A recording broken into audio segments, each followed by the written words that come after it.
be by a Phil Anderson, which is to all three parties. Are drone strikes immoral?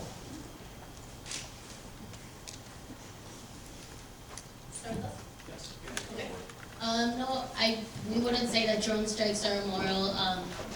Although drone strikes aren't the perfect way to solve solutions, and sometimes there are civilian casualties, we think that it's a necessary factor in working to keep Americans safe. And even though they're not perfect, it's better than not using them at all. Well, as they stand right now, no, they're not. The people we're targeting are basically criminals. Terrorism, both on the books, both nationally and internationally, is a crime. So therefore, the people who do it are criminals, and they're entitled to due process rather than just having robots Skynet go blow up the building they're in and kill a whole wedding party in the process and make more people hate us. If you think somebody is a terrorist, what you need to do is get a warrant for their arrest, send people out to go grab them, bring them back here, and then put them on trial if you think they've committed crimes against the United States. That is the appropriate procedure under our Constitution, and I think we ought to honor that. We would like to make the argument that drone strikes, and we understand where libertarians are coming from, that they do in times get rid of and undermine due process. But we do need to recognize that these are supposed to be conducted against quote-unquote military combatants or somebody that we're in a war with. We would emphasize that we need the information to successfully take out those. The information is going to be key to those drone strikes. If they're used properly and the information is solid and we're not having civilian casualties, yes, it is another form of war. It's a modern technology that we need to learn how to use, but we need to learn how to use it correctly. We can't just be, I'm not gonna lie, this is the first time I've heard the new military combatant term, so that's something I will be looking into myself, but it is something that we need to seriously consider because there is blowback effects from drone strikes. Thank you. The next question is for the Young Americans for Liberty. The question goes, should we fight Toyota since they supply so many trucks to ISIS? Or should we focus our efforts on the ghosts? I enjoy being able to trade with Japan, so no. I think most people in this room probably benefit tremendously from the fact that we can trade with Japan. Zach, what do you So go. Answer that. I would answer that with trade as well. Kind of that. You just, yeah. Oh, and if we're going to talk about trade, interesting side note, that's another reason not to vote for Trump. He wants to cut off trade everywhere in the world. He thinks that's the way to solve our economic problems. Since we're on the topic of trade, so I think a lot of these issues, especially with some of the stuff, is you can trade into peace, I think. If you have a mutual benefit of trading with people, whether it's, our neighbors, whether it's Mexico, whether it's Canada, anywhere, there's a mutual benefit to trade. And I think that kind of is something that can help stop the war as well. Yeah, where goods don't cross borders, soldiers eventually will. That's the thing you got to remember about that. The next question is once again for the Young Americans for Liberty. The question goes, has in World War I and World War II proven that isolationism doesn't work? If you're offering. Well, I don't understand why you'd ask us that because we're not isolationists. Isolationism means cutting yourself off from the world. That's literally what it means. I don't want to be cut off from the world. I want to be active. I want to have diplomatic relations with other countries. I want to trade with other countries. I want to travel to other countries. I don't want to be isolationist at all. So I have absolutely no idea why the questioner is asking me that. And to go a little bit with that as well. The idea is non-interventionalist, which is not preemptive, no preemptive war, no drone strikes, no going to pick a fight when there isn't a fight there. That's the idea for our ideal view of government.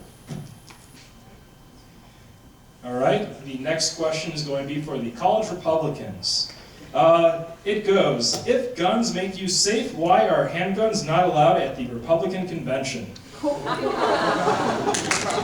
a valid question. I would suggest that that guns should be allowed at the Republican convention. But also you have to keep in mind that certain venues have different gun policies. There's security reasons that they may not be allowed, but I for one would be in favor of people being allowed to conceal carry at the Republican National Convention. Like she said, I mean, we can't bring guns into schools, so we can't bring them into public venues. It goes along with that.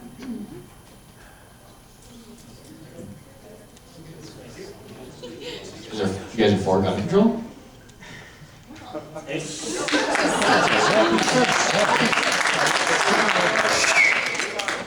lot of questions here. All right, this is going to be for all three parties. The question goes, Donald Trump says he would like to build a wall to secure our border and deport all illegals. What are your thoughts on the wall, and what action do you think should be done on our policy with illegal immigrants? So I think I'll speak to the wall first of all. I, for one, I support increased border security. Donald Trump is one of the candidates out of the three. I personally do not support deportation of all illegal immigrants. That's not my personal stance. There are other candidates that do not support that I agree more favorably with. But in terms of border security, I do agree with an increased amount of border security. Our border, as of now, is very porous, and I don't necessarily think that it is as strong as it could be. We also want to make it aware that us as college Republicans in the state convention, we are not allowed to personally state our own views out right now until we have a nominee. So those kind of questions that we might have to deflect a little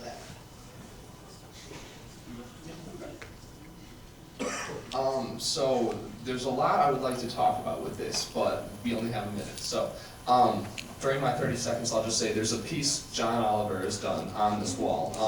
There's like, it just shows how infeasible and, you know, I can't remember what the astronomical cost was, or something like 19 or 20 billion dollars. 4 billion. 20, I mean, it doesn't know because he hasn't specified, but yeah, I encourage you all, it's a 15-minute clip, go watch that. That movie pretty much simplified people on that wall. All right, well, first of all, why do we need border security? Well, because there's violence on the border. Why is there violence on the border? Mostly because of the war on drugs. So legalize it, that's the way to fix that.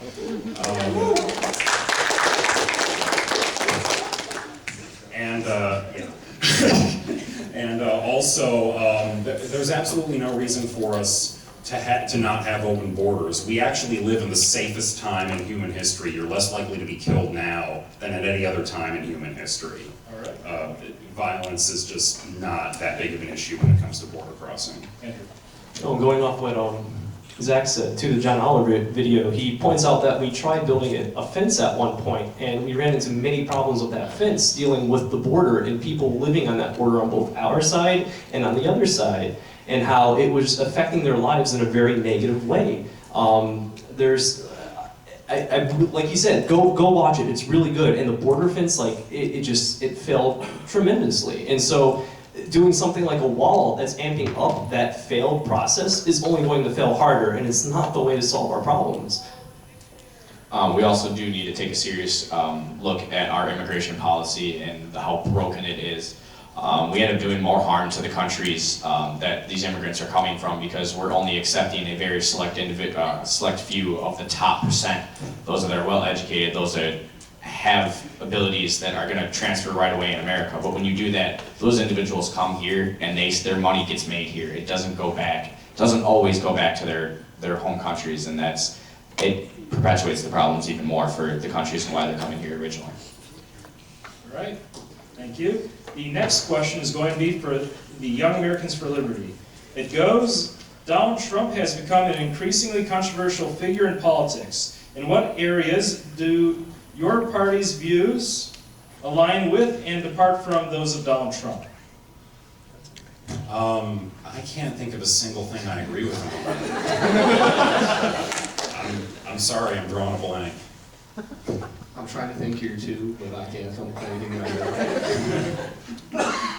Pretty much. Maybe lower taxes. Maybe, I was gonna say maybe. That's not good enough. Lower is not good enough. So I guess we could somewhat agree with that, kind of. I mean, he wants to start a trade war with everybody. That's a horrible idea. He wants to wall off the border. That's a horrible idea. He'd be an absolute foreign affairs nightmare. I don't exactly see anything positive about Donald Trump. And a little bit touching on the immigration thing a little bit too. There's an idea of like the brain drain. So we're having a lot of these immigrants come here, they go to school, and then they leave. And I think that's something that's important, because they're learning here, and then they don't keep it here, because we're not allowing them. Right. Thank you. The next question is from J.R. It is for the College Republicans and the Young Americans for Liberty. He asks, it's said that we need weapons to defend ourselves, but how often do private citizens hold up criminals compared to trained authorities?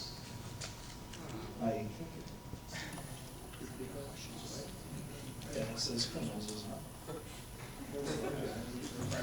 I guess I'll start. I'll start. All right, so I don't know what the exact statistics are on it, but I do know that it's actually quite a lot in the multiple tens of thousands of times a year. It's difficult to count because you don't know what would happen if the gun wasn't there, but it's estimated that multiple tens of thousands of people are saved every year. Not even because the gun was necessarily shot at a criminal, but just because the gun was introduced into the situation. So, I mean, I think that had there been somebody in the theater in Aurora, Colorado, when that mass shooting happened, that had a concealed weapon on him and started returning fire against the shooter, fewer people probably would have died because either the moviegoer would have shot the gunman and it would have been over, or the gunman would have shot that particular moviegoer and maybe it would have given some time for other people to get away.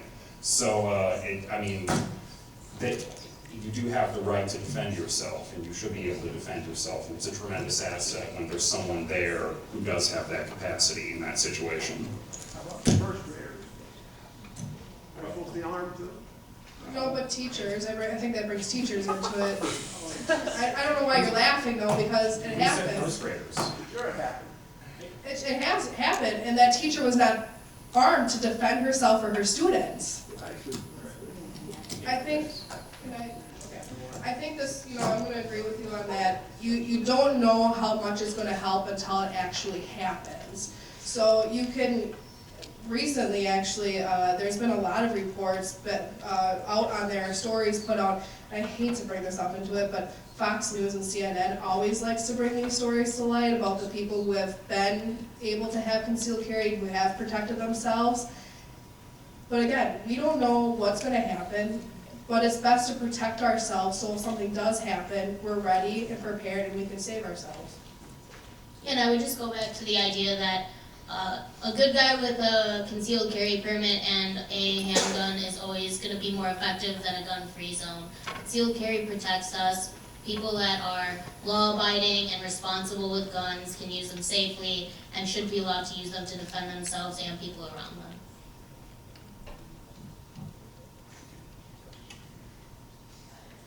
The next question is from Emmett. He asked this to all three groups. He asks, please discuss solutions to the growing national debt. Currently it sits at $19.2 trillion.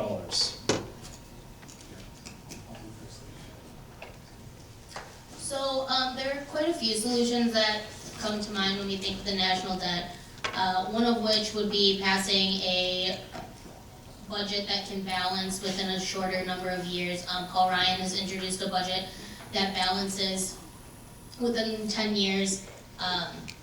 There's other things you can do to fix the national debt, but the thing we need to focus on is our budgeting. Washington spends too much, government is too big, we're putting too much into government programs that are ineffective, and we need to look at how we can reform government to make it more efficient and more cost friendly. We, as a country, have so many government programs that are not necessary that we are pouring money into, and if those were abolished or gotten rid of, or the budget was less, that would definitely feed into it as well. So the national debt now is probably 20 trillion, and increases It's almost vastly, it's almost 20 trillion. And obviously that didn't happen overnight. So I think if you have a budget and you go over that, you pay the consequences. We need to just, my solution to it would be cut, cut, cut.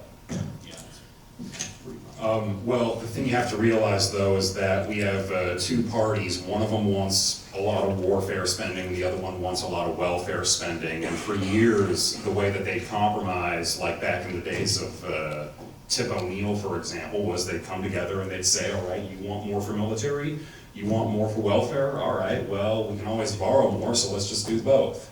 And that's one of the ways that we got into this mess.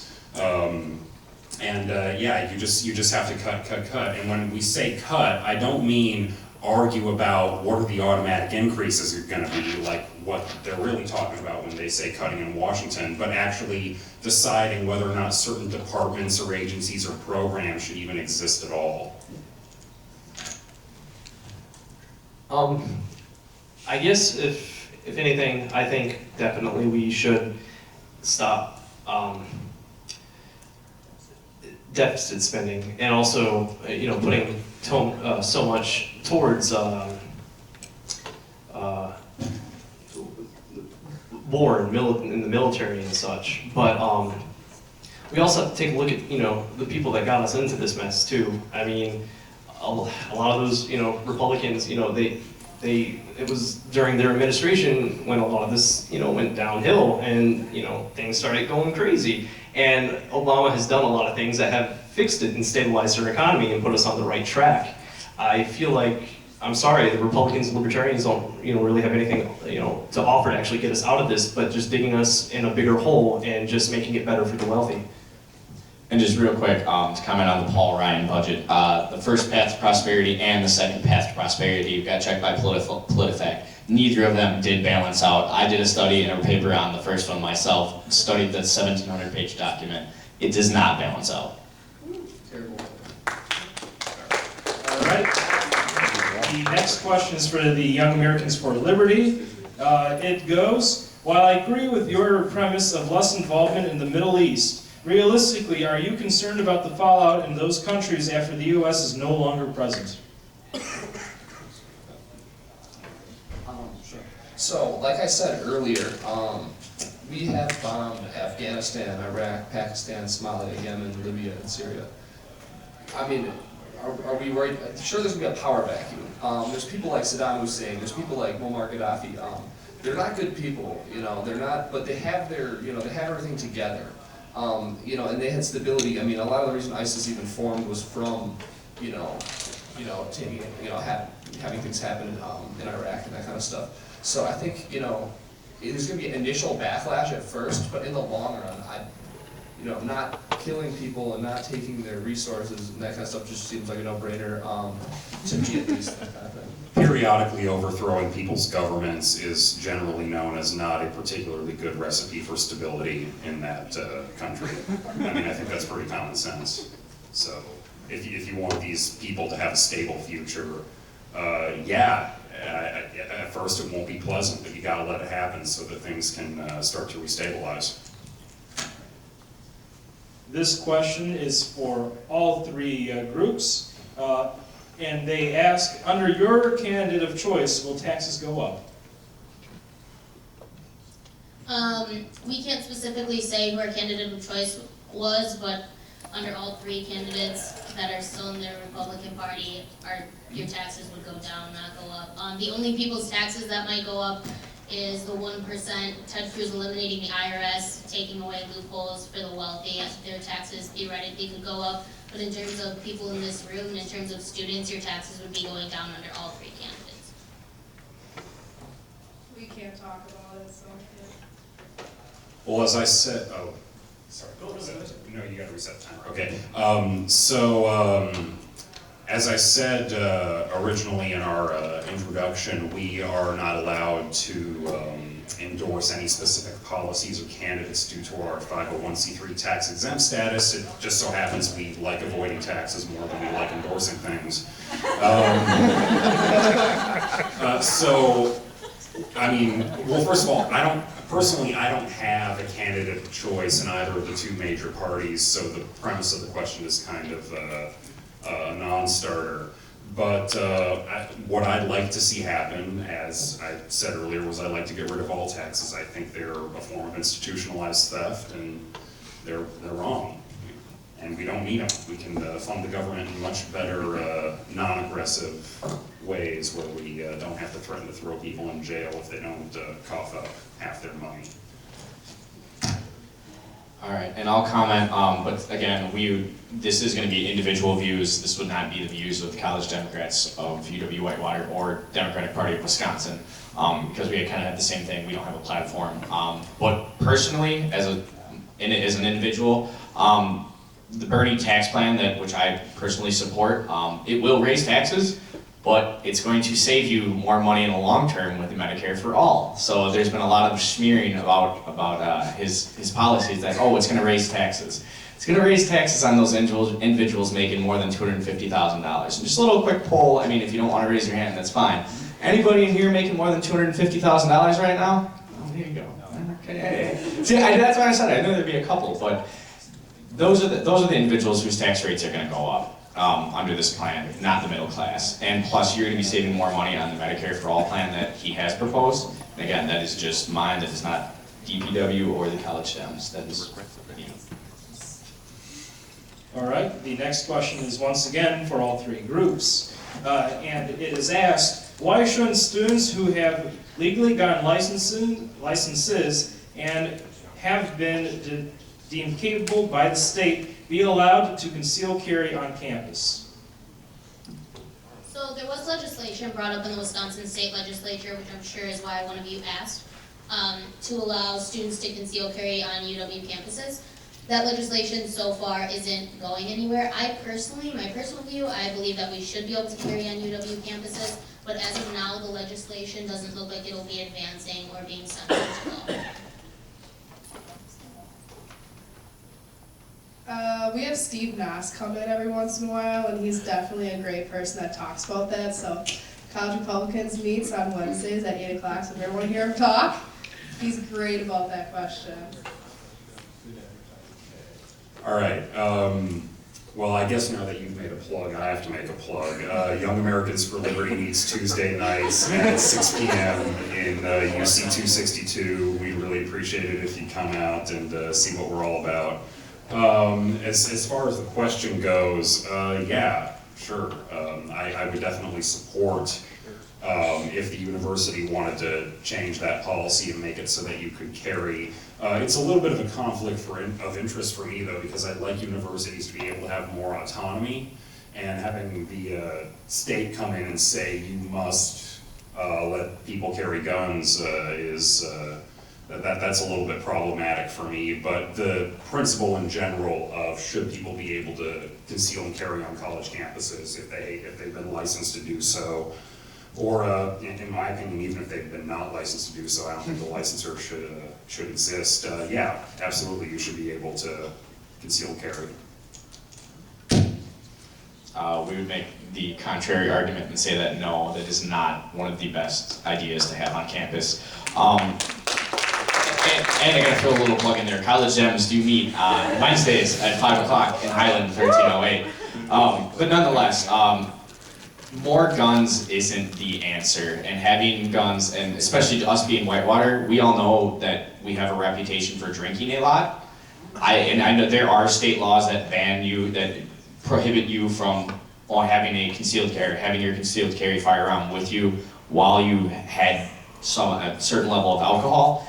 That's not going to stop anybody. If you have a concealed carry, and sorry if I'm stereotyping here, but if you have a concealed carry permit, odds are you're probably a big drinker, and you probably don't necessarily care that the law says you cannot bring your handgun with you. Personally, I'm not a big fan of guns, and I think for a place of education to allow that's just straight out insane. This isn't the Wild West, this is the 21st century. I'm sorry. The answer is please shoot More questions responsibly. go through. All right. Also, Philosophy Club meets every Thursday. Every Thursday, 6 o'clock to 7:15, Highland Hall, room 2314. Please go. We sometimes have pizza. Indeed, we sometimes have pizza. The next question is asked by a Mr. Joe Schmo for the College Democrats, College Republicans, and the Young Americans for Liberty. It is also more than likely the most anticipated question for the entire night. As most people know in this room, probably know marijuana is readily available, legal or illegal. The war on marijuana is a failed policy that is ineffective in its goals, incredibly expensive, hurts our foreign policy, imprisons our people, and destroys our families. How will libertarians fix the marijuana policy? All three. Answer how you want. So I'd first like to point out that as far as party platform goes, our party does not support the legalization or decriminalization of marijuana. The Democratic Party is the same way, actually. The chairman of the Democratic National Committee just came out a few months ago and said that she did not support it. So at a party level, the Republican Party does not support that, nor does the Democratic Party. On an individual level and on a college Republican level, we have a lot of varying opinions in our organization about that. We have people that support full legalization, we have people that support decriminalization, but I would say it's about 50-50 in favor of and against. So, party, no, but college Republicans, it just depends on the person. You know, I'm not for taxing, but this is the one thing that I'll say, legalize it, tax the hell out of it.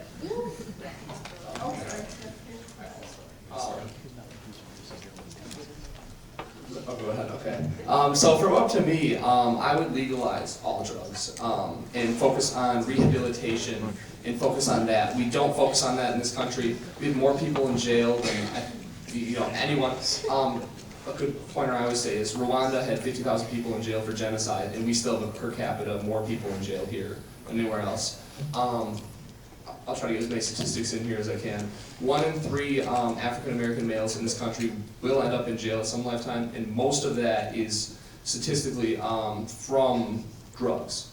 And it's through unfair targeting and that kind of stuff, but I think we solve a lot of the problems of a lot of the stuff kind of we talked about today. Because if you throw someone in jail when they're 18 for a 5-gram pot charge, then they go in jail and they might have a mandatory minimum for 5 years. They come out, they don't have any new skills. What are they going to go back to?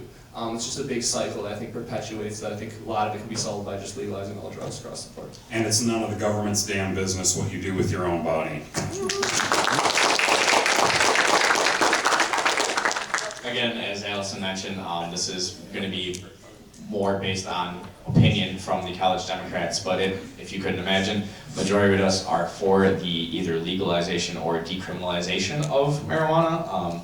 And I think we've seen in Colorado and Michigan and other places that you can tax it, and it actually ends up, Colorado had a surplus, ended up giving taxpayers, I think it was $7.14 back on their individual tax returns because they had it written in that only a certain percentage of marijuana sales could just go to the state. They had, if there was a certain percentage of returned, it would have to go back to the citizens. So you could be getting a little nice small check in your pocket from legalization of weed.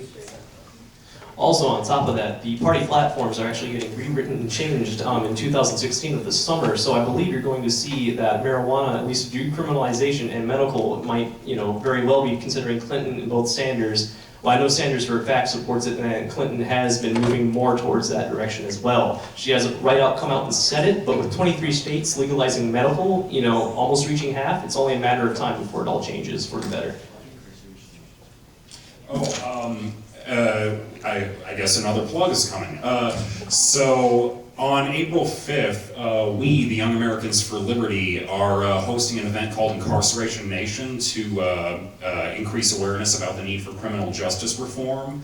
That night, the 5th, at 6 p.m., we're going to be having a panel of speakers come in to talk about criminal justice reform upstairs in Highland 2203. And we'd all really appreciate it if you could make it out to that event as well. We'll also be in the UC all week, Monday, Tuesday, Wednesday next week. So come talk to us. We'll have a lot of statistical information available, kind of offering solutions, just building awareness for that. So. A little bit of perspective on it too.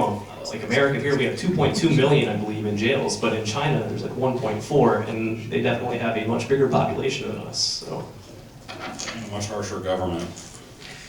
All right, I just would like to at least have one more question asked. This will be the last question. I know we have a couple more questions that right here, but unfortunately it's 9:31, and I really don't want to see anyone escorted out of here by the campus security. So thank you. The last question of the night, in no particular order, is going to be for the Young Americans for Liberty, is asked by a Mr. Tom Hanks. Tim Hanks. Thank you, but it's close to Tom Hanks. I would like to ask it to all three, actually, please. Thank you. Oh, sure, no problem. Thank you. If the Young Americans for Liberty are right in their ideology, then why hasn't a single community successfully enacted their ways? Country. Why isn't a single country successfully enacted their This is easy. It's something called libido dominandi, the lust to dominate. And people with this predisposition to want to dominate other people tend to be drawn towards the government because the government's a really good platform for doing that. Also, it doesn't help that people probably are more fearful than they ought to be. When you look at most big expansions in government through history, they're done through fear. Why did we pass the Patriot Act? Well, because there's an Al-Qaeda under the bed and we need to go get them. Why did we do the bailouts? Because if we don't bail out these banks, the economy is going to collapse and the sky is going to fall. The government is very good at convincing people to give up their freedom by scaring them, and people, unfortunately, aren't as bright as they ought to be, so. I also think there's no opportunity for a third party. The exclusion from both Republicans and Democrats doesn't give an opportunity to build that. Join the third party debate commission. That's really huge for this upcoming election. Exactly, I cut you off, man, I'm sorry. Yeah. Try to get that as fast as I could. All right. Either of the two other parties wish to respond to this? I do believe there was one country that tried implementing libertarianism, and I believe that was Chile in the 70s, and it failed horribly. It was an experiment between 75 to about 85 or 84. Pinochet was a fascist. They were doing libertarianism and it failed horribly. Look it up, just type it in on Google and it'll be like the first thing. Pinochet was the guy we put in charge only because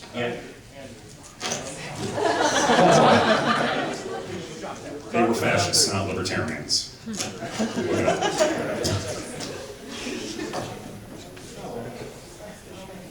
All right, give a round of applause for the leaders. I also want to thank all of you for coming.